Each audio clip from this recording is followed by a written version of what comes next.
by Neha Kudchadkar. She's a visual and performing artist, currently based in Mumbai. She's a graduate of the Royal College of Art, London, and the Faculty of Fine Arts from MSU Baroda. She's also a recipient of the Charles Wallace India Trust Scholarship and the founder-director of Beej, a performing arts initiative in Mumbai. Neha is also part of the KRVIA monsoon workshops this year, and she conducts the weekly electives in ceramics. It's a pleasure for us to have her here today, and we'd like to extend a very warm welcome. Anandita has introduced me. I have just back from London a few months ago now, and I'm setting up my studio not in Mumbai, but just a little bit away from Mumbai. So I am going to talk to you about some of the work that I was doing before I went to London to do my MA, and then also some of the work that I did in London, which for me was a turning point in the way I thought about my work and in the way and in my process. So it's quite important to me what happened over there, and I'll just talk you through everything that's been going on. Most of the slides are chronological, but then also a lot of these things sort of run side by side. So I'll just start from the beginning. This was made in about 2010, I think, and a lot of my work has been quite architectural, and so using a lot of photography as a starting point, or not maybe as a starting point, but as something that brings context to what I was making. I have been extremely interested in sort of brutalist, sparse spaces. And sparse spaces having the potential to be so much more, having the potential to record so many happenings. So that really was an interest and has been an interest for a long time. So really sort of creating space, thinking about material, thinking about light and shadow, and just looking at the world around me with all of these things in mind, really. And using different methods to make things. So I mean, it's not like, I wouldn't say that the photograph came first and then sort of the work in ceramics is a response to that. But I mean, it's just the kind of things that I was seeing before, and then in retrospect you put things together and it all sort of starts to crystallize and make sense in your own head while you're playing mostly at that time. So it's really, I mean, I've been using photography a lot like sketching actually, like drawing, just recording things around me all the time. Some more work that is made in this fashion. I mean, this sort of is pre-2013 work, all of it along similar lines. So using these sparse spaces as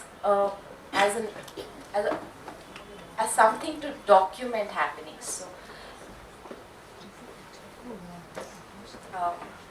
just running through these very quickly before I go on to what has happened in the last couple of years. And then, meanwhile, I've also been working with, and this is Dharavi, a lot of you might recognize the Kumbharwada and Dharavi. I've been working with traditional potter families in Dharavi, and working with women in traditional potter families in Dharavi. So I was very interested in that because the women don't do any of the making.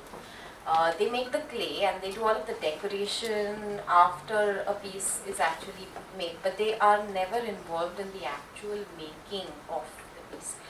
And so the idea was, I mean, this was with an NGO called Sneha, and it was actually bunch of people. There was somebody working in ceramics. There were three of us working in ceramics actually.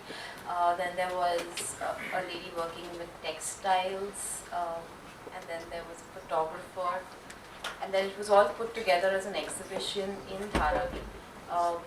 But the three of us who were working in ceramics, Anjani Khanna, Rashi Jain, who did the elective a couple of years ago as well, and myself, we decided that we would be working with women in the families that don't actually allow their women to work in clay, and make some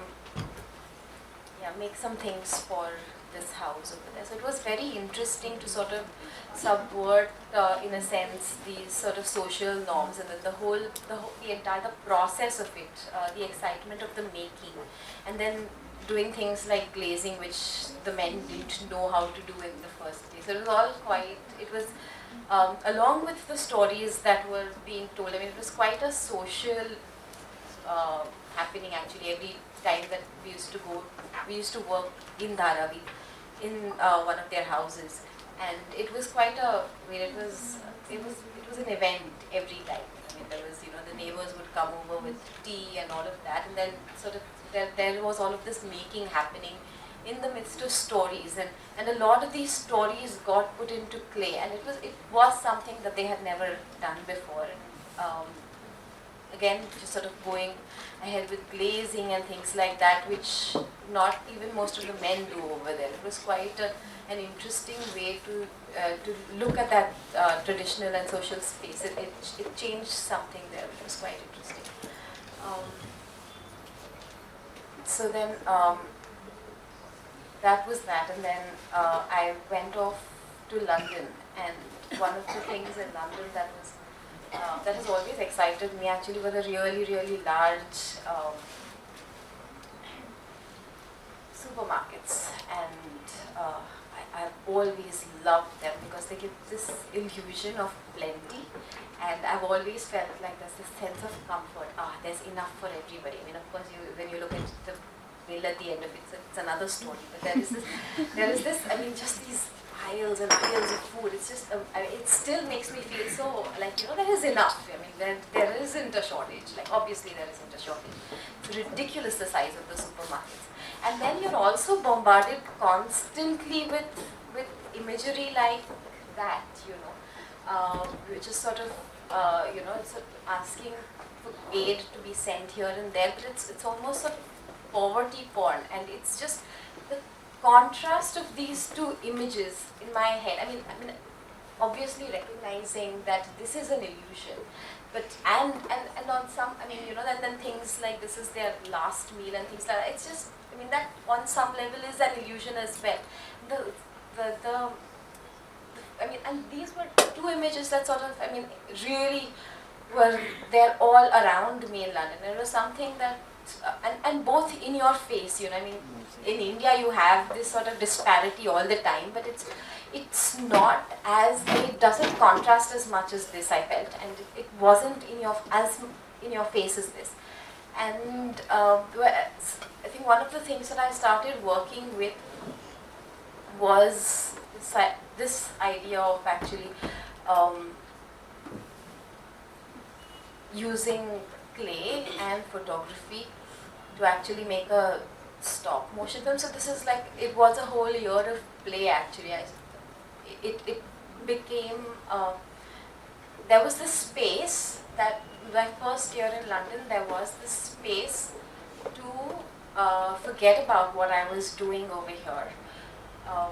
It was quite a difficult thing to do actually, to forget about what I was doing over here and begin playing with the medium in a very different way, in ways that I hadn't before, and I hadn't thought of before. So that was actually quite, this project that I started was a real shift in the way I began to think about the medium, and in the way I began to think in general. So it's really important to me, I mean, to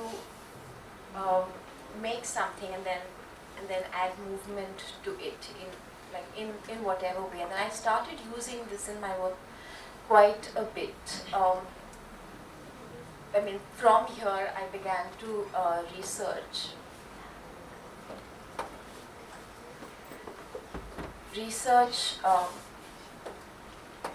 the idea of eating in general, really, and it's called prehension, the way you put food in your mouth, and it can be biting, licking, or sucking. And I mean, the words themselves, there is this sort of, very soft, sensual connotations, as well as very, very aggressive connotations to these words. And in the way that I was working until this point, I mean, when you're working with slabs, most of previous work was built with slabs, and sort of there was a lot of precision in it, and it required a certain temperament, and that was the way I sort of worked. It required a certain sort of calming down of yourself, and it was something that I was looking for through my work as well. I mean, it can be a very frustrating medium, ceramics. Clay can be an extremely frustrating material, but I was looking at it. I mean, I was looking at these things, and I wanted them to bring me peace, and I wanted to find peace in my work and through my work. And my temperament did sort of support that. So the way I was working in that very sort of quiet, calculated manner led to the work that I was making, which I would call quite quiet and contained. And I mean, I came up with these I came up with a theory that there might be two types of work.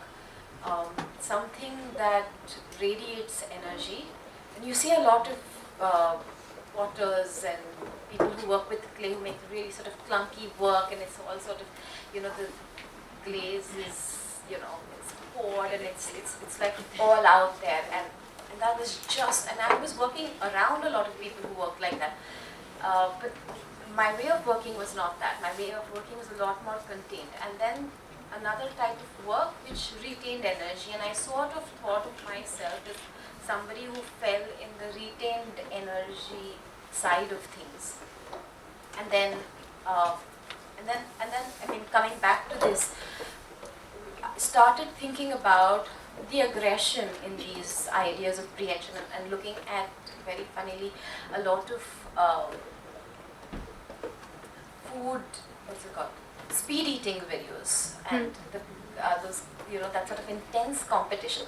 So again, you're sort of bombarded with imagery of those really, really poor, starving children, and then there is, all of this plenty, and which is wasted like crazy, and then there is this whole other type of waste in the food eating, and it was the speed eating. And it's incredible, actually. I ended up doing a bunch of research on speed eating, and they require to be really fit. It's incredible what they have to do with their bodies, and you don't imagine like overweight people. They're like people who are extremely fit, whose stomachs are flexible, and they've trained themselves to eat 50 eggs in a minute, and it's just ridiculous. I mean, there's even this video of the #1 champion in the world, Yamaguchi, competing with a bear, and you're looking at that and laughing, but he's really serious, I mean, you have the bear calmly putting sausages in his mouth, and this guy's like looking at him and going like, like frantically stuffing himself, and he loses. He obviously loses, and he feels sad about it. It's not a comedy video. This actually happened. Man versus bear, and it was just amazing and ridiculous at the same time, and it's amazing what you can sort of like what you come across when you are surfing the net and calling it research. It's amazing. so it was something that sort of stayed with me, that action of stuffing your face, and then it was just really like. I'm still amused by it and amazed by it. It's so exciting. But I somehow could never have that, I didn't have the aggression of that. And so it sort of, I began to I began to think about my work. I mean, began to think about my work in terms of gesture, in terms of the energy that I was putting in it, and what I was getting out of it, and whether I could actually alter the energy to change my work, and whether it could still be me. I mean, this was it's quite a difficult, it was a very difficult period, because would it still be me? Would this aggression still be me? All of these became questions. I mean, and then understanding what is my work, because then, things started to sort of dramatically change, and then to come to terms with that change, which is because it's so much a part of you, it's so much a part of the work, because it becomes so much a part of it becomes a part of you. It's really, it was something that was difficult to come to terms with, but then this is the kind of things that I was recording. So then sort of like really plonking pieces of clay, and then, like actually attacking it with my body. And with different parts of my body. I mean, there was obviously hands, fingers, elbows, shoulder. Lots of things were tried to just find a way of bringing and bringing aggression, which obviously is there somewhere, into the work, and then seeing whether that way of working actually changes you, whether you change the work. These were the sort of things that I was thinking about, and then finding fun ways to document it like this. And in the end, I ended up sort of not just making work with the whole body, but also sort of it was this, then sort of really loading with glazes, making it, and then I call them plates. They are meant to be plates, but then they are really quite unreasonable. I mean, they can be put up on the wall and then brought down to be sort of something that, very sort of like the bori thal, but not quite. You share food on these plates, but they're quite impractical. And then they're loaded with. So that was my statement for this. Attempted to explore gesture and body language in relation to creation and consumption. The plates that are the result of the process are large, grotesque, loaded with color and gold, much too excessive for the function they serve. So it's just, on some level they're really, really beautiful in terms of the surface, but then the way they've been made, it's and really over the top and grotesque on another level. So I quite enjoyed. Through this project, I felt I found another way of working, which is this sort of, find something, go for it, and then you can move on, which is the way I've started working right now. On some level, a lot of the intention remains the same, and the way of working around things has remained the same. But a lot of things have also changed, and this was another very, very completely different piece that was made around the same time.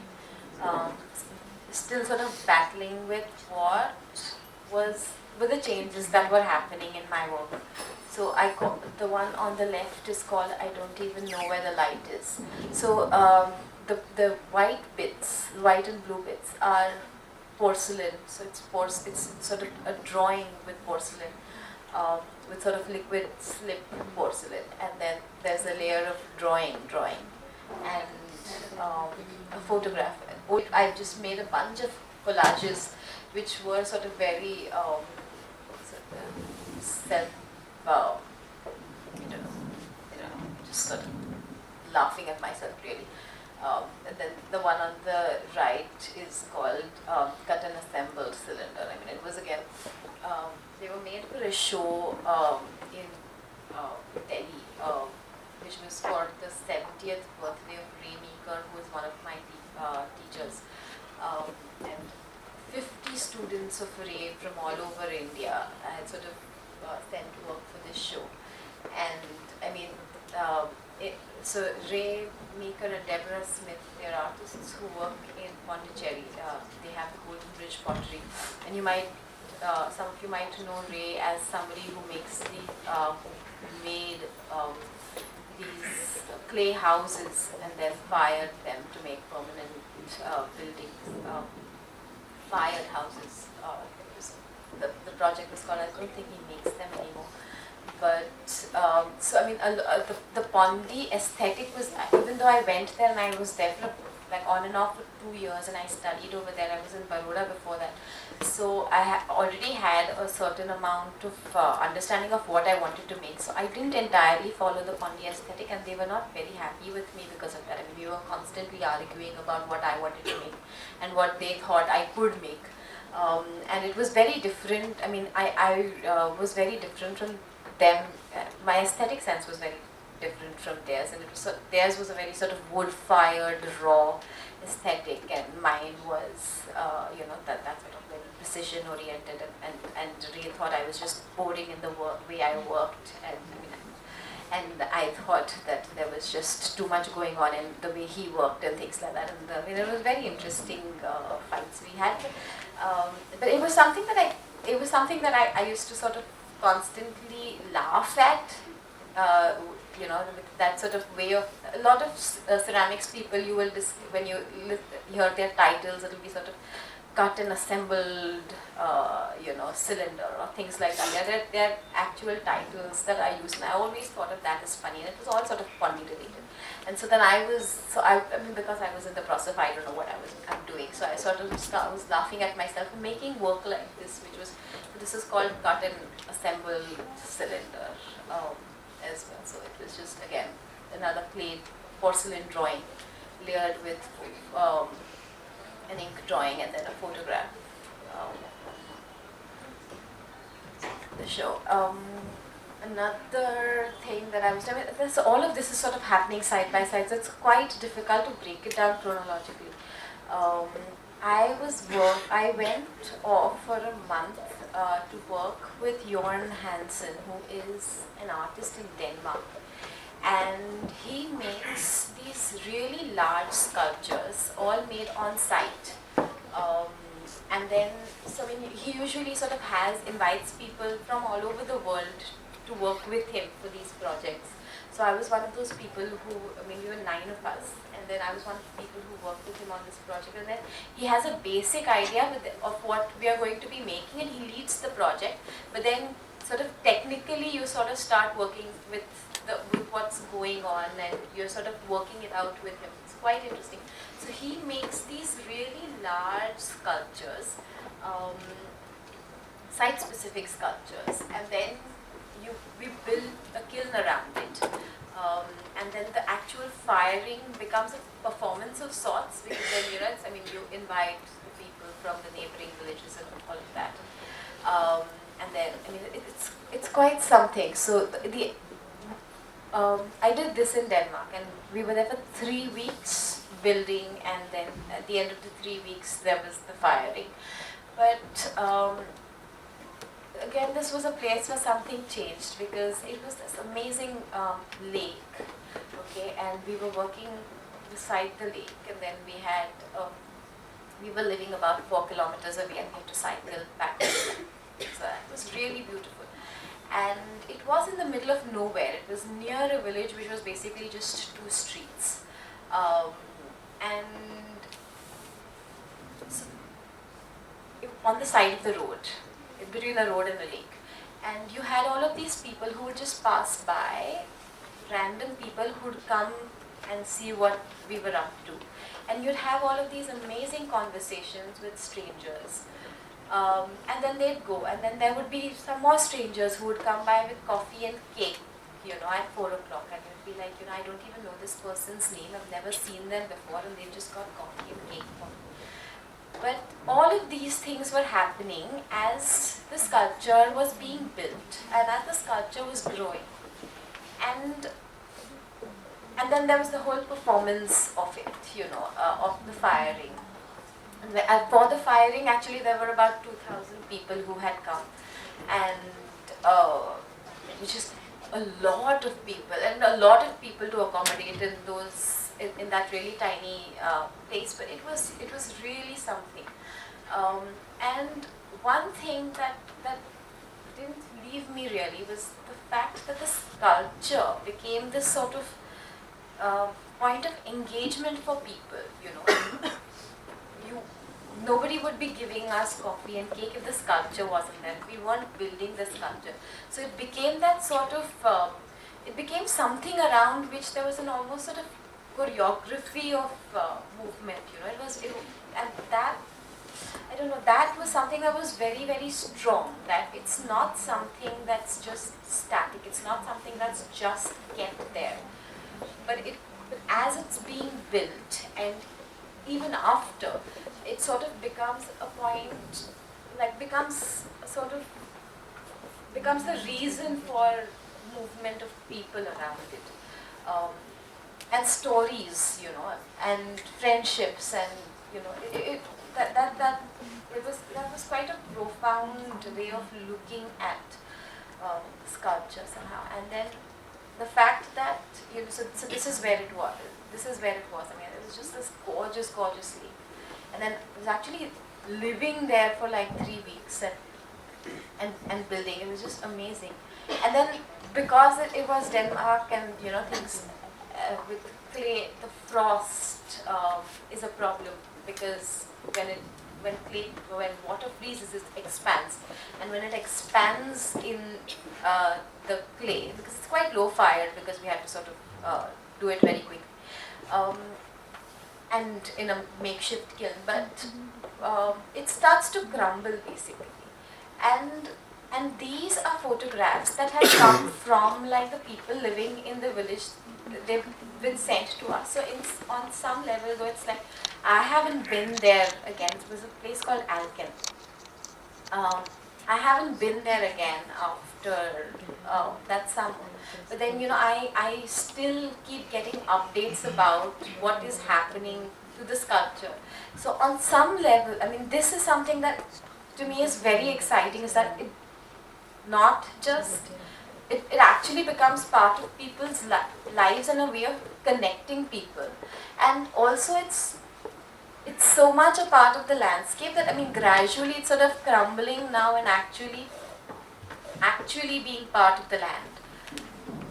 And that's fine. It's just, it's almost got a lifespan, you know, and that lifespan of a sculpture and the lifetime of a sculpture is something that from this point became very exciting, and something that I mean, another thing for me to think about. I mean, again, at the same time, I hadn't been drawing before this, because I don't know, when I went to the JJ School of Art for my BA, and we were not allowed to draw.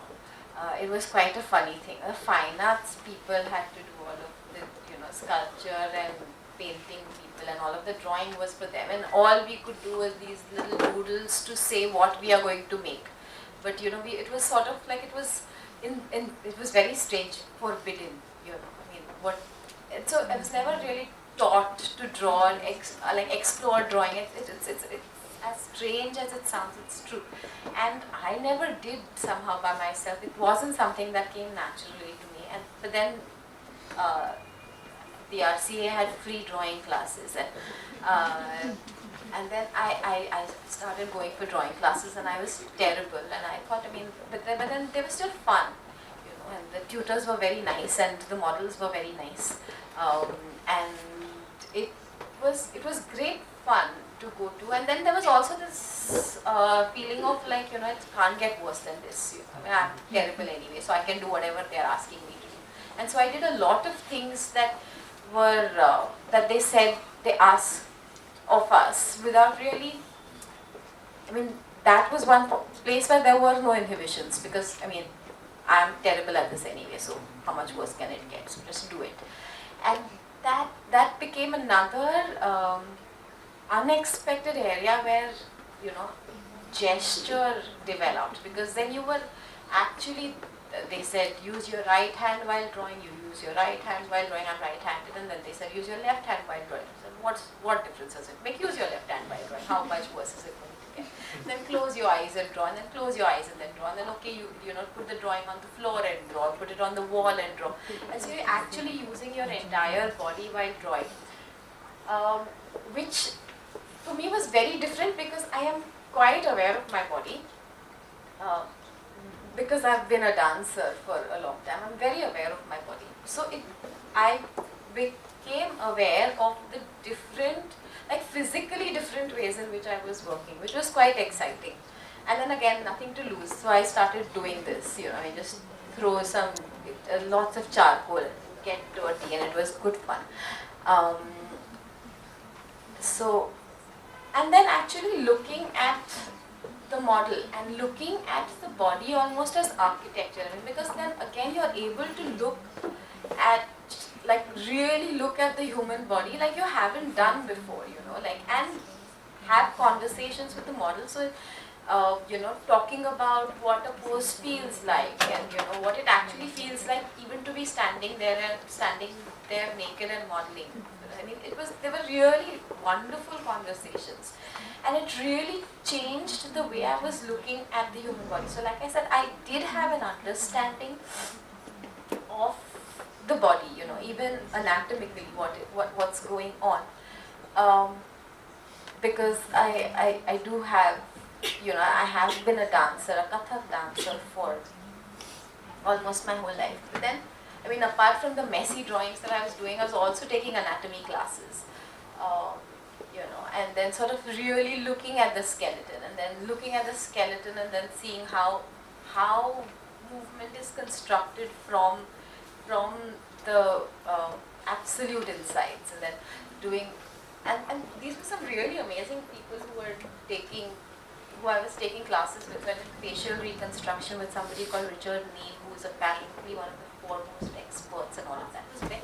And you have all of these politically incorrect conversations at the same time, because I mean, it's amazing where you can be in an art space, you can really have politically incorrect conversations, because you're like, why do people of different races look different? I mean, how are things then actually? You don't go to ask these questions in a normal space and without people getting offended, but here you can ask out of real curiosity without really hurting people. And then of course, because it was an international college, you have like mixed race people sitting over there, and you're actually pointing out to people's faces and demonstrating what is different, you know, like how people are actually constructed differently. It's wonderful. And then also I was selected to go on a dissection drawing course in Belgium with, it's amazing, with medical artists, and there were like 6 people from the RCA who were sort of, you know, I mean, who were just there out of curiosity, and who were drawing obviously, but basically out there out of curiosity. And we dissected it, I mean, we didn't dissect, the doctors dissected. It was in a veterinary college, and in a human medical college. So in the veterinary hospital, the doctors dissected a dog, and in the human hospital, a 92-year-old woman was dissected sort of here, up, and hand. And I mean, everybody who was going for the first time was really sort of worried about it, because you know, you're actually going to be, you know, not just looking at dissected bodies, but also drawing them, and then you feel that maybe, and then when I went, I managed to think I was drawing horrible. It's like, this is absolute sacrilege, you know, I draw horribly, and I'm going to be looking at a dissected person. This is like really insulting. I mean, I used to first feel like I had actually at one point apologized to a model, because I thought that this poor person is standing naked in front of me and I'm drawing so badly. I had to actually go ask them, like, you don't have a problem if I don't draw very well. Like, no, I mean, you know, and then you're sort of thinking like that. It's fantastic that with this 92-year-old woman, there was another epiphany. So the doctor was dissecting her arm, and I sort of dissecting around here somewhere, and just pulled up one tendon, like sort of was fiddling around with the tendon, and as soon as the tendon was moved, the fingers started moving. So I mean, this is a dead person, and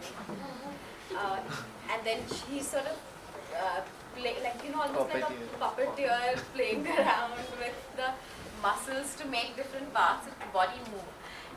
Which was, I mean, another thing to think about, I mean, you think, okay, where does movement start from then? Does movement actually start from, here, or does it start from here? Or then does it start from another part that you don't expect at all? So I mean, when you think about moving your fingers, is it the movement here, or even for that matter, when I'm making in clay, or when I'm teaching ceramics, and I say this 1,000 times, think through your fingers, But then, are you thinking through your fingers? Is it sort of cerebral, or then is it sort of initiated in another part of your body altogether? And it really, for me, it sort of, I don't know, brought everything together in a very strange, convoluted way maybe, but it brought everything together to think about how you're really thinking through the body. It's not just thinking through a part of the body, whether it's the brain or whether it's the hand or whatever. It's sort of, you begin to, I began to think of thinking through the body. And then since I have made 2 bodies of work, which is what they call, but and so first one started off as this sort of again, I mean, so basically to sort of recap, the body was important. This sort of interaction with the sculpture was important. The conversations around the sculpture were important, or whatever it is, whether it's a sculpture or whether it's a cup. I mean, these things were important around the objects, which were again all very closely related to my body, and places where I could saddle my arm. And then this, for instance, was actually made on my lap and then brought up. And then again, sort of thinking about, I mean, like I said, the movement of the people around was important. I mean, another project that I had done on the side was a sort of designing ethnography project.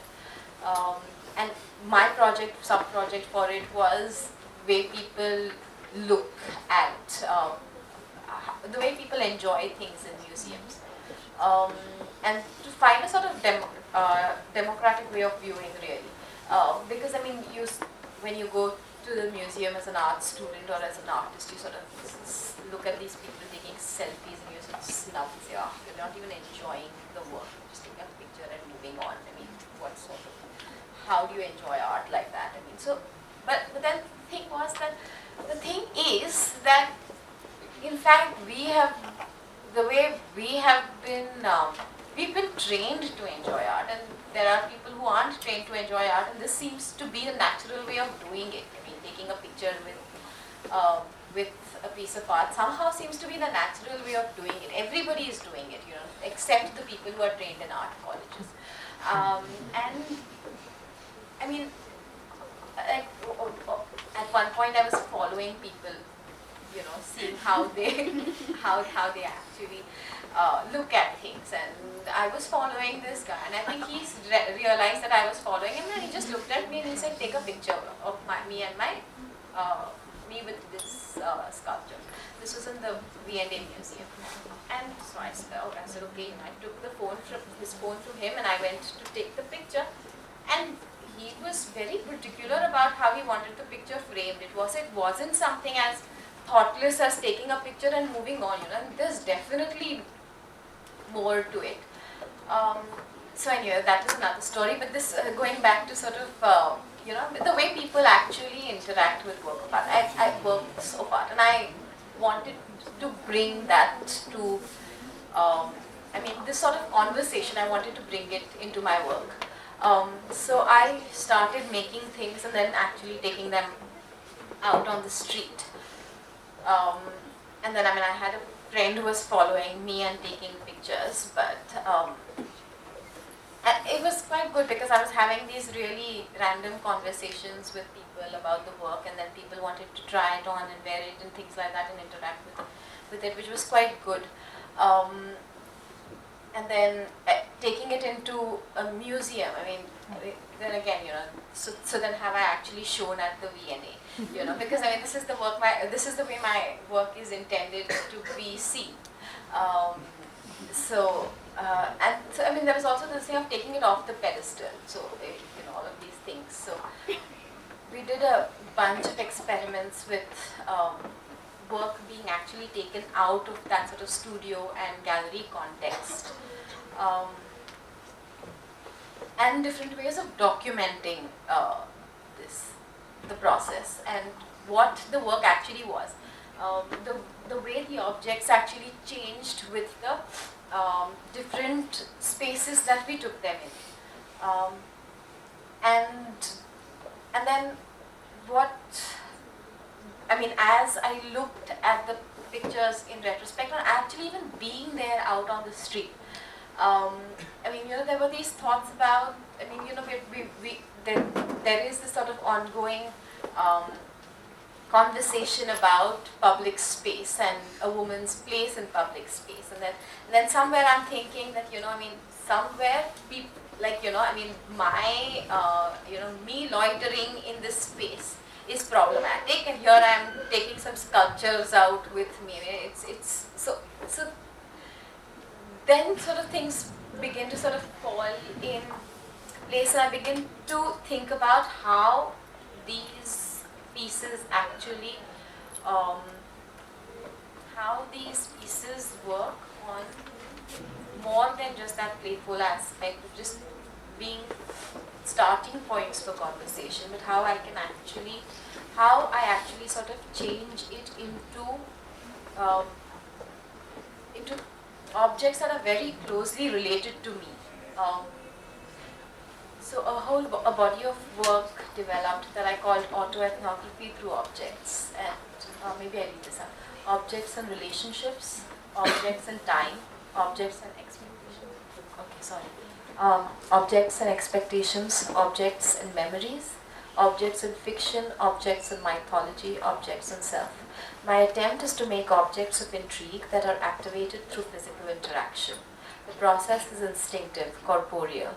I'm interested in the way my touch translates into form, how and why. I study the exchange of information between my body and the clay. Personal memories and experiences, the intangible knowledge of the body determine the outcome. I dream of an afterlife for my work, for it to be touched, played with, moved, worn, held, be a catalyst for emotions and a trigger for broader issues of value, autonomy, control, and responsibility. Where does the body stop and the object begin? How and how much does one control the other? So as I made and as I was experimenting with the material, I realized also that it's not just the way I wear something that determines what it is, but very often the object determines my body language.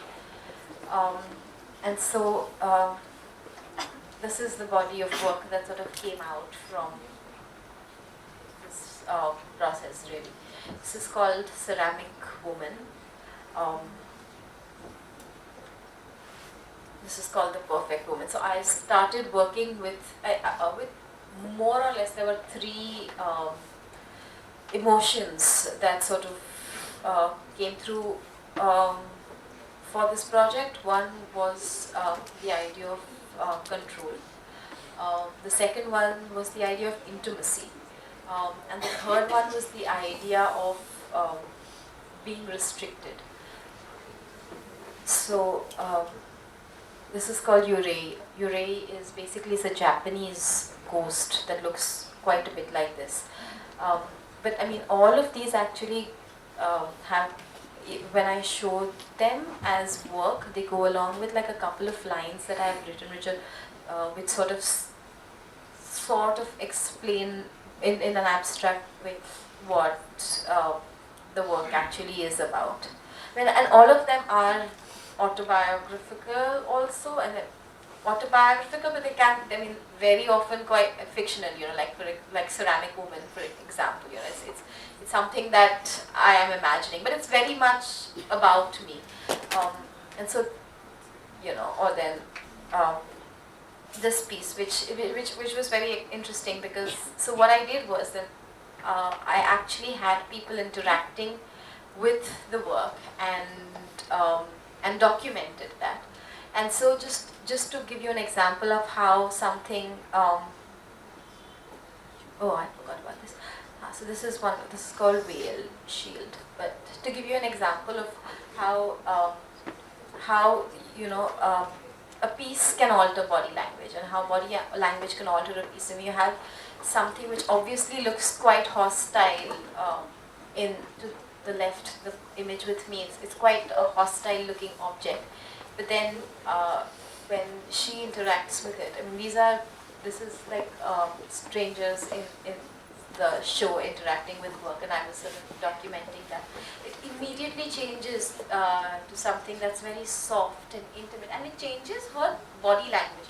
So it's really about, I mean, when you actually hold the piece, what it does to your body language, the power that something quite benign looking gives you as soon as you hold it, or then the way it sort of softens you as soon as you hold it. It's that really was something to. So this is again people interacting with the same Ceramic Woman work, and then again completely changing the work every time. The work completely changes every time somebody plays with it. I mean, of course, I have to. It's also a place where I have to give up control completely. I cannot say people can't break the work, because that could be people's response to the work. It could be breaking the work. I mean, that's something that I have to negotiate with myself, and something that I have to deal with. I have to deal with the fact that the piece is broken, and I'm not going to charge you for it. But when something breaks, you have to deal with the guilt. That's because you broke somebody's work in their exhibition. I'm sure I'm not charging you for it, but you got to deal with your guilt. It's something. I mean, these are ideas that are quite interesting to play with, because I did have somebody who broke one of my pieces by mistake, and the thing was that I was not going to take any money from them. It's part of the project archives now, but they did give me a check. But because I was not going to take any money from them, I haven't encashed the check. It's one of those things that it's sort of going to be part of the project. I mean, there was enough guilt to actually pay me. So I think some £500 or something like that, which is a lot of money. It's come out of guilt. It's not come out of wanting to buy my own, And then because as a matter of principle, I'm not going to charge you if you break my work. So I can't encash that £500. It's just a check that sits there. So basically now looking at two ways of documenting the work. I mean, one could be quite theatrical, and then the other is a sort of real documentation. The second project that I have been, which was the second big project that I worked with, was called Thoughtcasts, and this again came out of studio time. You sort of, especially when you're working in, when a lot of people are working together in the same space, and you're obviously talking to each other as much as you're working, and then very often when you're having a conversation, and if you forget about the work and get into a conversation, but you're still working, you've still got clay in your hand, people would leave these sort of like little bunches of nothing here and there, and I was like very interested in that, and because it becomes a sort of record of the conversation, but not really an audio or video recording of the actual conversation, but some sort of record of the body in the conversation.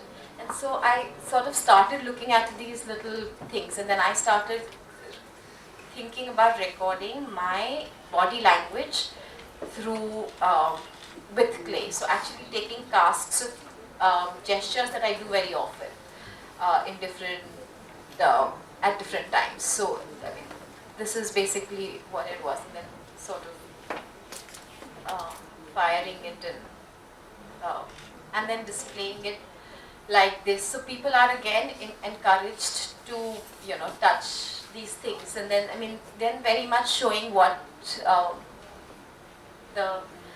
it is a cast of. But then what's interesting is when people hold it, obviously because this is a cast of my hand, it's not going to fit. So there's a very interesting sort of misfit that happens when the people, because you're doing the same gesture, right, to hold it in the same way, but then it's not quite right. It's there, but it's not quite there, and that was exciting, and the conversations around that were very exciting because it's also frustrating, right, because you have the exact, you have the same body parts, but you don't, So yeah, so that was that project, and then I'm just sort of again these are things that are sort of all going on the side, but then they do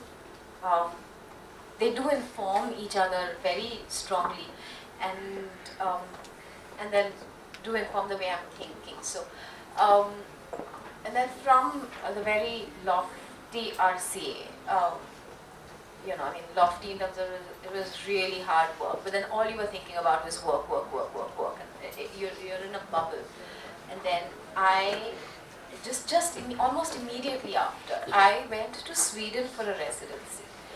And I had obviously I had been to Denmark, a year before, and it was like beautiful. You saw all that Alken and the lake and all of that, which was gorgeous.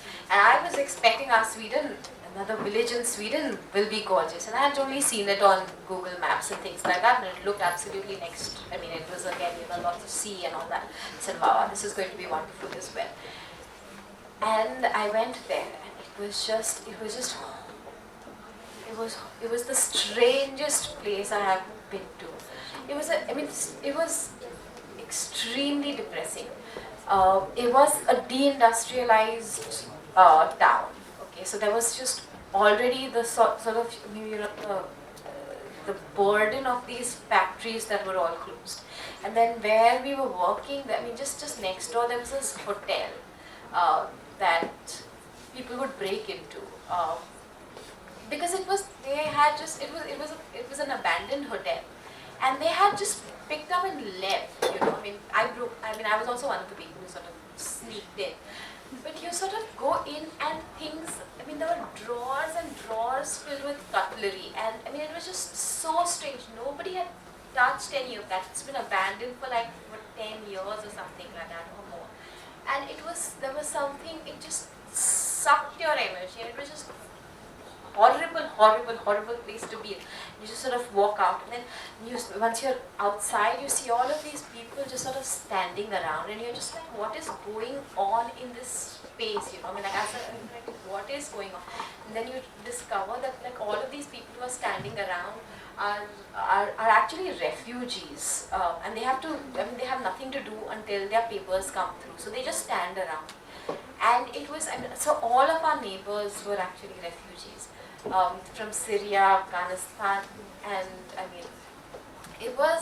and then you're actually sort of going from that bubble into and this was when the refugee crisis actually started, and people started coming on boats and things like that. And so everything around is sort of like a real one tight slap into the real life, into the real world. And it was a very hauntingly difficult place to be in. Then so every night was sort of just nightmares after nightmare. And this was a sort of this was the place really, the things that you saw, abandoned places. Even this house that we were in, it was.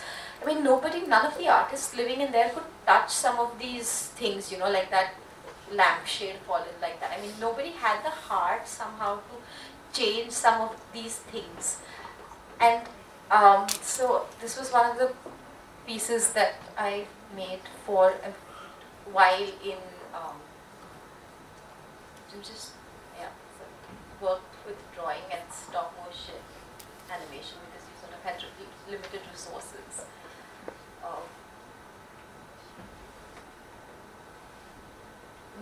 all nightmares that were happening at that time. And on that happy note, I'm done.